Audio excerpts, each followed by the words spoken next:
Ladies and gentlemen, this is Adarsh and welcome to my Kanayadi.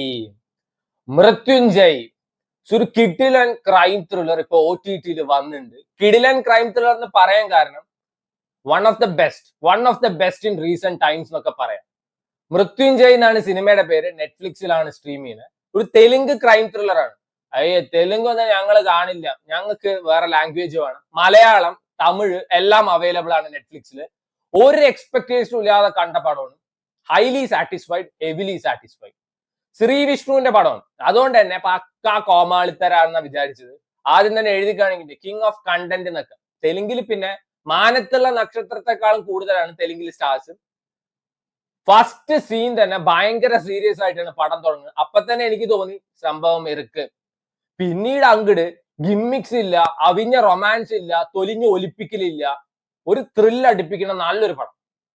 ഈ സിനിമയുടെ interval ഒക്കെ peak സാധനം പറഞ്ഞാൽ അടിപൊളിയായിരുന്നു.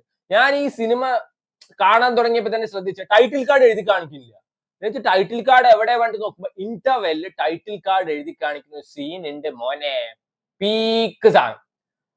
സോ ഇതിൽ എങ്ങനെയാണെന്ന് വെച്ചാൽ നമ്മുടെ നായകൻ ശ്രീ വിഷ്ണു ആളീ മറ്റേ ന്യൂസ് പേപ്പറിൽ മരിച്ചവരുടെ ആഡിന് വേണ്ടി തെണ്ടി തിരിഞ്ഞ് നടക്കുന്ന ആളാണ്. എല്ലാ വീട്ടിലും വലിഞ്ഞു കയറി ചെല്ലും, എന്നിട്ട് ആഡ് ഒപ്പിക്കും. അങ്ങനെയാണ് ജീവിക്കുന്നത്. അങ്ങനെ ഒരു ദിവസം ഒരു വീട്ടിൽ കയറി ചെല്ലുന്നു. അവിടെ നോക്കുമ്പോ രണ്ടുപേരും ഒരേപോലെ മരിച്ചിരിക്കുന്നു. അണ്ണൻ ഇത് പിന്നെ ചെയ്യാൻ തുടങ്ങുന്നു. സെയിം പാറ്റേണിലുള്ള കില്ലിങ്സ് കണ്ടുപിടിക്കുന്നു. പിന്നെ നടക്കുന്ന പരിപാടിയൊക്കെ പറഞ്ഞു പോകുന്ന സിനിമയാണ് മൃത്യുഞ്ജയ്.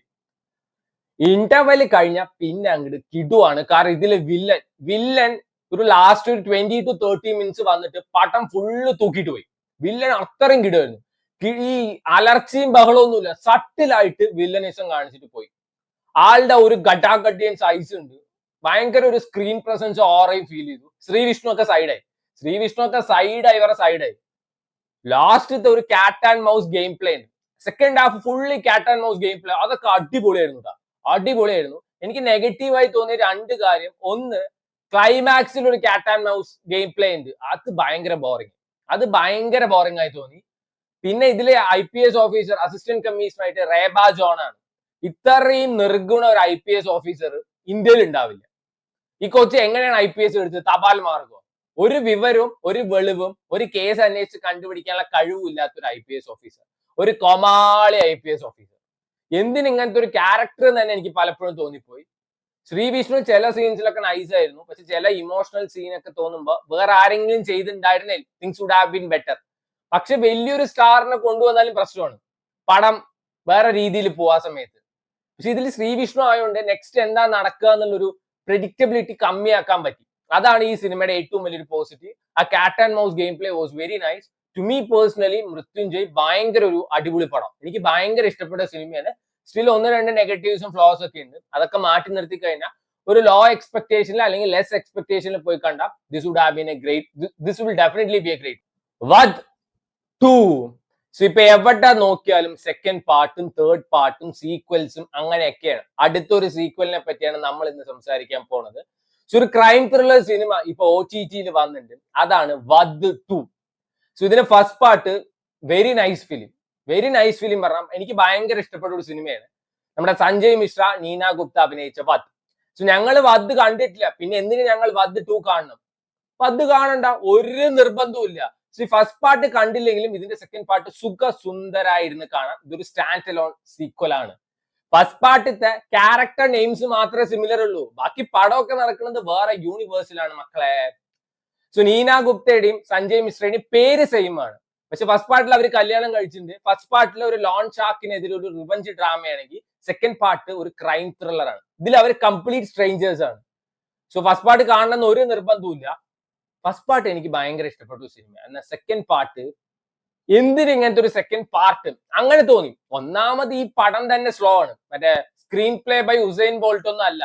2 മണിക്കൂറെ പടമുള്ളെങ്കിലും സ്ക്രീൻ പ്ലേ ബൈ ഒച്ച തന്നെയാണ്. ഭയങ്കര പതുക്കെ പോളൂ.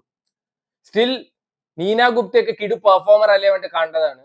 ആദ്യത്തെ ഒരു 1/2 മണിക്കൂർ കണ്ടു കഴിഞ്ഞാൽ ഈ സിനിമയിലെ ഈച്ച് ആൻഡ് എവറി സീൻ നിങ്ങൾ പ്രെഡിക്റ്റ് ചെയ്യും.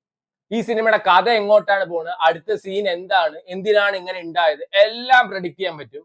പിന്നെ എന്തിന് ഇങ്ങനത്തെ ഒരു പടം, ദാറ്റ് ടു ഇന്ന കാലത്ത് ഇന്നക്കാലത്തെ ആൾക്കാർ പാക്കാത്ത പടങ്ങളേ ഇല്ല. ആ സമയത്താണ് 1990-ലൊക്കെ കൊണ്ട് ഇറക്കേണ്ട ഒരു പടം ഇപ്പൊ കൊണ്ട് ഇറക്കി വിട്ടിരിക്കുന്നത്. എന്തിന് ഇങ്ങനത്തെ ഒരു പടം? അയ്യേ, ഭയങ്കര പ്രതീക്ഷ കണ്ടാണ്. ആൻഡ് ഒന്നുമില്ല പറഞ്ഞ അടുത്ത കോമഡി നീന ഗുപ്തയ്ക്ക് 10 മിനിറ്റ് റോള്, സഞ്ജയ് മിശ്രയ്ക്ക് 20 മിനിറ്റ് റോള്. പിന്നെ എന്തിന് പടം? ഒരു IPS ഓഫീസർ അങ്ങനെ ഏതോ ഒരുത്തം വന്നിട്ടാണ് പിന്നെ ഫുൾ എന്റെ തല എന്റെ ഫുൾ ഫിഗർ, എന്റെ തല എന്റെ ഫുൾ ഫിഗർ. ഇതിലൊരു വില്ലൻ ഉണ്ട്. വില്ലനെ കാണിക്കുന്ന സമയത്ത് ആദ്യത്തെ വില്ലനിസം പെട്ട സാധനം. ആദ്യത്തെ ഒരു സീൻ ഉണ്ട്, ആളുടെ പീക്ക് വില്ലനിസം കാണിക്കുന്നു, അത് പെട്ടയായിരുന്നു.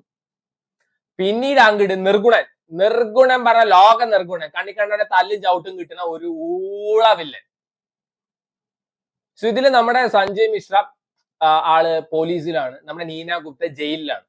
സോ എന്നാലും അവര് തമ്മിലുള്ള റൊമാൻസ് ഉണ്ട്. അതായത് ജയിലിന്റെ ഉള്ളിൽ നിന്നും ഒരു മതിൽ സെപ്പറേഷൻ ഉണ്ടാവും അവര് തമ്മില്. അവരുടെ സംസാരവും പരിപാടിയും, അതാണ് ഈ സിനിമയിൽ ആകെയുള്ള ഒരു പോസിറ്റീവ്. ഇവരൊരു റൊമാൻസ് ഉണ്ട്, ഭയങ്കര സച്ചിലായിട്ടുള്ള ബ്യൂട്ടിഫുൾ ആയിട്ടുള്ള റൊമാൻസ്. ബാക്കി ഒന്നുമില്ല പറഞ്ഞു കഴിഞ്ഞാൽ ഇതിൽ ഏതൊക്കെ കാസ്റ്റ് വെറിയന്മാരായിട്ടുള്ള കുറെ പോലീസ് ഓഫീസേഴ്സിനൊക്കെ കാണിക്കുന്നുണ്ട്. എന്തുകൊണ്ട് അയാൾ അങ്ങനെയെന്നൊക്കെ നമുക്ക് ഈ സിനിമയുടെ കുറച്ച് സീൻസ് കണ്ടാൽ തന്നെ മനസ്സിലാവും. That was very predictable. എന്തുകൊണ്ട് നീന ഗുപ്ത ജയിലിൽ പോയി, അത് നമുക്ക് അപ്പൊ തന്നെ ലിങ്ക് ചെയ്യാൻ കുറെ പോയിന്റ്സ് അവർ തന്നെ കാണിച്ചു തരുന്നുണ്ട്. Very very very very average പടം. ആവറേജ് എന്ന് പറയാൻ കാരണം തന്നെ ഇവരുടെ ഒരു റൊമാൻസ് ഉള്ളതുകൊണ്ടാണ്. അപരാധം പലപ്പോഴും തോന്നിയില്ല, അതുകൊണ്ടാണ് ആവറേജ് എന്ന് പറഞ്ഞത്. ബാക്കി ഒന്നുമില്ല. What is far better than this. ഇതിന്റെ സെക്കൻഡ് പാർട്ട് എന്തോ ചുമ്മാ ഇറക്കി വിട്ട പോലെ ഇറക്കി വിട്ടിട്ടുണ്ട്. എനിക്ക് ആ നീന ഗുപ്തയുടെയും അതേപോലെ തന്നെ സഞ്ജയ് മിശ്രയുടെയും പെർഫോമൻസ് ഇഷ്ടമായി. ബാക്കി ഒന്നും എനിക്ക് ഈ പടത്തിൽ വർക്ക് ആയിട്ടില്ല. 2 മണിക്കൂർ പടമുള്ളെങ്കിലും ഭയങ്കര ശ്രമമാണ് ഈ സിനിമ കണ്ടു തീർക്കാൻ. ബോളിവുഡിന്റെ പ്രാന്താണ് തോന്നുന്നു ഇങ്ങനെ കുറെ സീക്വൽസും അതേപോലത്തെ 3 പാട്ടും ഇറക്കിയിട്ട് മനുഷ്യന്റെ ഉയരെടുക്കാൻ. ഈ ഇടയ്ക്ക് മർദാനി 3 ഇറക്കിയിട്ടുണ്ടായിരുന്നു. Mardaani 1 very nice, Mardaani 2 very nice, Mardaani 3 below average പടം. ബിലോ ആവറേജ് പറഞ്ഞാൽ ഈ സിനിമയുടെ first half was very good and second half below average ആണ്. ഇവർക്കൊക്കെ ഈ സീക്വൽ 3 പാർട്ട് വലിപ്പിച്ച് മനുഷ്യനെ കൊന്നാൽ മാത്രമേ പറ്റുള്ളൂ. സോ വേണ്ടവർ കണ്ടു നോക്കുക. സുവാ 2 ഈ സ്ട്രീമിംഗ് ഓൺ നെറ്റ്ഫ്ലിക്സ്, ഹിന്ദി ഭാഷയിൽ മാത്രമേ അവൈലബിൾ ആയിട്ടുള്ളൂ. സോ വേണ്ടവർ കണ്ടു നോക്കുക.